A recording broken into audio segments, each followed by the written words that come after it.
অবস্থাতে ওনার গায়ের থেকে পানি জর্জর করে পড়তেছে, উপর থেকেও বৃষ্টি পড়ে, গায়ের থেকেও পানি পড়ে। তো আমি ওনাকে একদম পানি অবস্থায় পাইছি, চুবে মানে পুরো গা ডুবে অবস্থায় পাইছি। আমিও ওনারা আনতে আনতে আমিও ডুবে যাই, এর ভিজি একদম বৃষ্টিতে। এর কি অবস্থাতে ওনারে আমি বাসায় নিয়ে এসেছি। কি বলে আমি অনেক কথা ওনার বুঝি না, খাওয়ার কথা বলে, চা দিতে বলে, গরম পানি দিতে বলে, এর কি। দৌড়ে আস্তে আস্তে আস্তে আস্তে করে রোড পার করে বাসায় নিয়ে এসেছি। আমি ওনারে হাত মুখ ধোয়াইছি, গরম পানি খাওয়াই, তারপরে ওনারে ওই বিশ্রাম করাইছি, ভাত খাওয়াই হাতটা ধোয়াই, তো ওনারে শোয়ার ব্যবস্থা করে দিছি।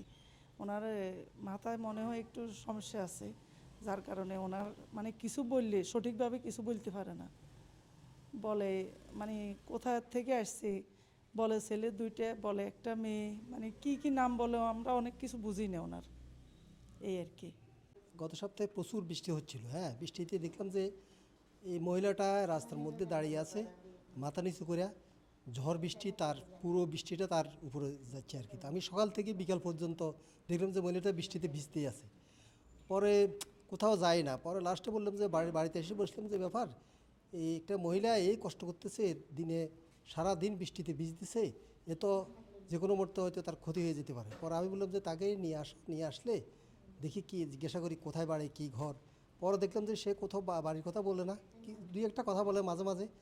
আর পরে তার জামা কাপড় তাকে চেঞ্জ করে গরম পানি দিয়ে গোসল করা, তাকে মোটামুটি আমরা ভালোভাবে করে রাখছি। এখন আসলে কারো মা হবে বা বোন হবে, যে হোক, আমার কথা হলো যে তাকে যেন আমরা ওখানে পৌঁছে দিতে পারি, এটা আমরা চেষ্টা করতেছি আর কি। এখন তার ঠিকানা পারতেছি না লওয়ার জন্য, তার বাড়ি কোথায়, ঘর কোথায়।